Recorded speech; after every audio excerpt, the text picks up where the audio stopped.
ناظرین اکرام، آج ہم آپ حضرات کو اس ویڈیو میں بنی اسرائیل کے ایک گنہگار شخص کا واقعہ سنائیں گے۔ تو آئیے بلا تاخیر ویڈیو کا آغاز کرتے ہیں۔ ناظرین اکرام، بنی اسرائیل میں ایک گنہگار شخص تھا۔ جیسے جیسے اس کے گناہوں اور نافرمانیوں کا سلسلہ بڑھتا جاتا، اللہ عز و جل اس پر اپنا رزق اور احسان بھی بڑھاتا جاتا۔ جب اس نے حضرت موسیٰ علیہ السلام سے گناہوں اور برائیوں میں ملوث رہنے والے کے لیے عذاب کا بیان سنا تو کہنے لگا، اے موسیٰ علیہ السلام، میرا رب عز و جل کیا چاہتا ہے؟ کیونکہ میں جب بھی گناہوں میں زیادتی کرتا ہوں تو وہ مجھے اپنا مزید فضل و نعمت عطا فرماتا ہے۔ اس کی اس بات سے آپ علیہ السلام بہت حیران ہوئے۔ جب آپ علیہ السلام کوہ طور پر مناجات کے لیے حاضر ہوئے تو عرض کی، یا اللہ عز و جل، تو جانتا ہے جو تیرے نافرمان بندے نے کہا ہے کہ جب بھی وہ گناہ کرتا ہے تو اس پر مزید احسان فرماتا ہے۔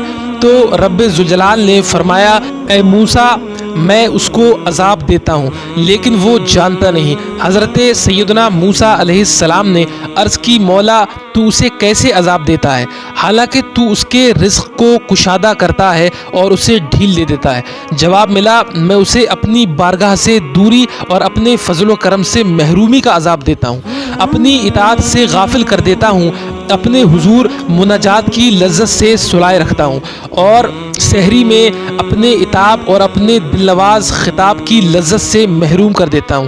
میرے عزت و جلال کی قسم، میں اسے ضرور اپنا دردناک عذاب چکھاؤں گا اور اپنے انعام و اکرام کی زیادتی سے محروم کر دوں گا۔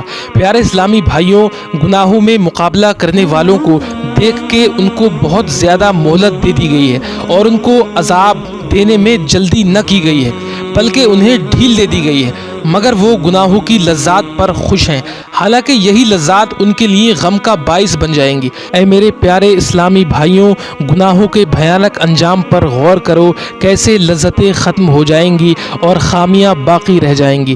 گناہ کی طلب سے بچو کہ یہ بہت بری طلب ہے اور اس کے اثرات چہروں اور دلوں پر کتنے برے ہیں۔ سبحان اللہ عز و جل، وہ بندہ کتنا خوش بخت ہے جس نے اپنے دل کو صاف ستھرا کر لیا اور اپنے نامہ اعمال کو گناہوں سے پاک کر لیا اور اپنے ظاہر و باطن کو اللہ عز و جل کے لیے خالص کر لیا۔ ناظرین اکرام، خلیفہ اعلیٰ حضرت صدر الافاضل سید محمد نعیم الدین مراد آبادی رحمۃ اللہ تعالی علیہ تفسیر خزائن العرفان میں اس آیت مبارکہ کے تحت فرماتے ہیں کہ یہ ان لوگوں کے حال کی ایک تمثیل ہے جو دنیا کے شیفتہ یعنی دلدادہ ہیں اور آخرت کی انہیں کچھ پرواہ نہیں۔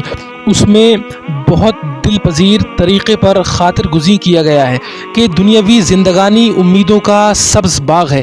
اس میں عمر کھو کر جب آدمی اس غایت پر پہنچتا ہے جہاں اس کو حصول مراد کا اطمینان ہو اور وہ کامیابی کے نشے میں مست ہو، اچانک اس کو موت پہنچتی ہے اور وہ تمام نعمتوں اور لذتوں سے محروم ہو جاتا ہے۔